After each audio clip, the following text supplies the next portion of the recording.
నీకు విషయం తెలుసా? నీకు విషయం తెలుసా? చెప్పకుండా ఎలా తెలుస్తుంది? అలా గొంతు చించుకుని అరుతావే, చెప్పి సావచ్చు కదా. రావే!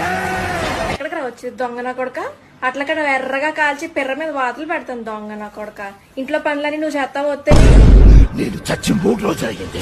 చత్తే సావు. ఎవరికి నాకేమన్నా చెప్పి చచ్చావా? నాకేమన్నా ఆస్తి రాసి ఇచ్చావా? దెయ్యం పట్టినోళ్ళగా నవ్వేంటి? గొంతులో విక్స్ బిల్లు పాడేసుకో. ఆ నవ్వేలాగా చచ్చిపోతున్నావు. నా దేహం కుళ్ళిపోయింది.